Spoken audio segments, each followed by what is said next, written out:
Bonjour ou bonsoir selon vos localités. Comme vous le savez maintenant, mon nom est Prosper Diossou, entrepreneur africain. Et sur cette chaîne, nous allons ensemble essayer de comprendre le vécu des entrepreneurs africains, le vécu des citoyens africains, mais également des citoyens de ce monde. Et aussi, nous allons partager des connaissances, un vécu. Car je crois sincèrement que le partage d'expériences, mais également de vécu est multiplicateur de richesse. Alors aujourd'hui, je voudrais vous parler d'une personnalité impactante. Monsieur Benjamin Franklin. Pourquoi Benjamin Franklin? Parce que c'est une personnalité qui ressemble, en tout cas, qui a connu les affres de la pauvreté, qui a connu les affres du sous-développement, on va dire quelque part, mais également qui a connu la domination de notre peuple sur son peuple. Je parle de la domination de l'Angleterre sur les colonies, donc des Amériques, les 13 colonies des Amériques. Alors, Benjamin Franklin grandit dans une famille de 17 enfants. Son papa, très jeune, l'amena à l'école. Il n'était pas bon en calcul et rapidement, il a compris qu'il fallait qu'il puisse donc apprendre au métier, on va dire. Alors, il va travailler dans une imprimerie avec son demi-frère qui va quand même lui mener la vie très très difficile avant que lui-même, ce demi-frère, ait des soucis, des problèmes avec la justice coloniale de l'époque. Alors rapidement, il aura Benjamin Franklin, sa propre imprimerie, et il va commencer à produire donc, des écrits, ces fameux almanachs. Dès 20 ans, il commence à écrire, d'où ces fameuses vertus. Parce qu'à 20 ans, il écrit 13 vertus que je vais vous partager aujourd'hui. T comme tempérance, S comme silence, O comme ordre. Donc, R comme résolution, F comme frugalité, T comme travail, S comme sincérité, J comme justice, M comme modération, P comme propreté, T comme tranquillité, donc C comme chasteté, effectivement la chasteté, et H comme humilité. Donc de façon mnémotechnique, hein, comme le font un peu les...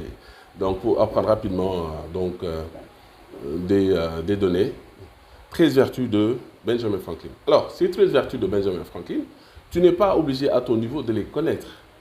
D'ailleurs, même si tu ne les connais pas par cœur, ce n'est pas grave. L'idée, c'est de pouvoir utiliser sa méthode. Comment il a fait? Alors, si nous prenons par exemple l'exemple de, disons, la tempérance. Benjamin Franklin prend un tableau, disons aujourd'hui de façon moderne, un tableau Excel, où tu as lundi, mardi, mercredi, jeudi, vendredi, samedi, dimanche sur la partie horizontale, tu peux mettre L, M, M, et ainsi de suite, et sur la partie donc colonne, tu mets tes vertus que tu as choisies, le domaine pour lequel tu veux augmenter ton niveau, le domaine pour lequel tu veux exceller, le domaine en tout cas pour lequel tu vas avoir de nouvelles aptitudes comportementales, les soft skills. Par exemple, tu dis, la vertu, ou bien en tout cas, ce que je voudrais implémenter dans mon tempérament, dans mon caractère, c'est de pouvoir se lever tôt tous les matins. Alors, comment tu vas l'appeler? Discipline. Discipline, c'est quoi? Se lever tous les matins à 6 heures, disons 5h30, ou bien en tout cas, donc 5 heures du matin. Alors, c'est discipline. La résolution, ou bien ce que tu veux faire, c'est te lever tous les matins à 5 heures. Alors, lundi, tu essaies de constater. Est-ce qu'effectivement, tu as respecté cela? En fin de journée, tu te notes. Tu mets une croix, ou bien tu mets, en tout cas, tu dis, OK, tu l'as validé, ou bien tu ne l'as pas validé. En fin de semaine, tu fais le point. Tu regardes dans les jours de la semaine, quels sont les jours où tu n'as pas respecté cette directive, ou bien en tout cas, tu n'as pas atteint ton objectif. Alors, la semaine suivante, tu prends une autre tempérance, autant pour moi, une autre vertu ou bien une autre aptitude que tu voulais acquérir. Par exemple, tu dis, je veux maintenant régulièrement faire du sport, par exemple. Alors, à ton niveau, tu dis, maintenant, tous les jours, dès 8 heures du matin, il va falloir que je fasse des exercices. Tu mets quoi? Donc, comme vertu, tu veux avoir une meilleure santé, par exemple. Une meilleure santé, et bon, ça peut rentrer dans le cadre de la discipline de tous les jours. Donc, on peut dire, on prend un autre, courage. Courage. Affronter les problèmes de la vie, donc vertu, courage. Alors, tu mets courage, et courage, par exemple, la semaine suivante, après avoir fini discipline, tu mets courage, et puis tu essaies de constater. Tu ne vas pas les cumuler. On va essayer de faire comme Benjamin Franklin. Mais why not? On va s'en inspirer. l'inspiration sur des personnes qui ont été impactantes est toujours bénéfique. Il faut avoir aucun complexe. Il ne faut pas avoir des considérations par rapport à cela. Il est bon de s'inspirer sur des personnes impactantes. Alors, donc la deuxième semaine, tu essaies à ton niveau. Tu copies-colles. C'est juste des outils qui pourraient te permettre à ton niveau de comprendre comment tu fonctionnes, comment tu es. Alors, tu prends un programme courage. Tu essaies le lundi voir où est-ce que dans la journée, tu n'as pas été courageux. Si tu as été courageux durant toute la journée par rapport à des décisions, par rapport à une prise de risque, par rapport à quelque chose dans le cadre de ton travail en tant que salarié ou bien même en tant qu'auto-entrepreneur, tu notes, tu as manqué de courage et en fin de journée, tu dis, par exemple, tu mets 0 la journée du lundi, mais mardi, tu mets quand même que tu as été courageux ou courageuse durant cette journée. Et le dimanche, tu fais le point. Alors, nullement tu devrais t'auto-flageller. Auto-flageller, ça veut dire te réprimander toi-même ou bien te dire oui, tu as mal fait. Non, tu as juste essayé et que tu n'as pas pu faire. La semaine suivante, par exemple, si tu en as 4 vertus que tu veux implémenter dans ta vie de tous les jours en t'exerçant, la semaine suivante, tu prends une autre et tu fais le point.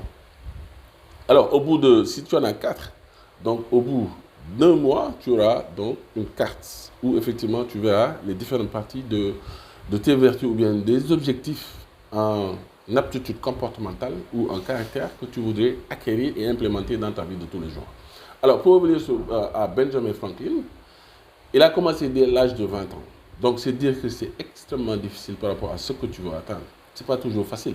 Qu'on le veuille ou pas, nous ne sommes pas des paragons des vertus. On n'a pas tous les mêmes aptitudes. Mais il faut essayer. Tout le monde a, j'ai envie de dire, tout le monde a essayé, pourquoi pas toi?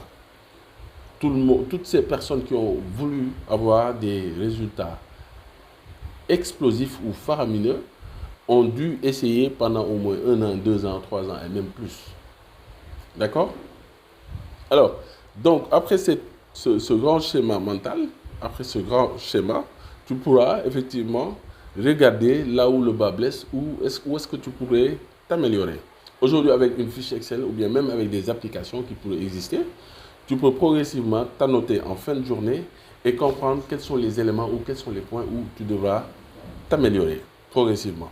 Alors, le but du jeu, c'est de ne pas, de ne pas être Benjamin Franklin. Vous avez compris, c'est pas ça le but du jeu. Le but du jeu, c'est de pouvoir toi-même, à ton niveau, avoir des outils qui pourront te permettre, en tant que gérant, en tant que salarié, en tant que personne qui veut avoir d'autres aptitudes, pour servir d'exemple à d'autres générations, ou bien pour servir d'exemple à ton staff, ou bien, en tout cas pour mieux vivre, de pouvoir t'inculquer cette méthode, avoir cette discipline et regarder tous les jours est-ce que ça se passe bien pour toi ou ça ne se passe pas bien pour toi.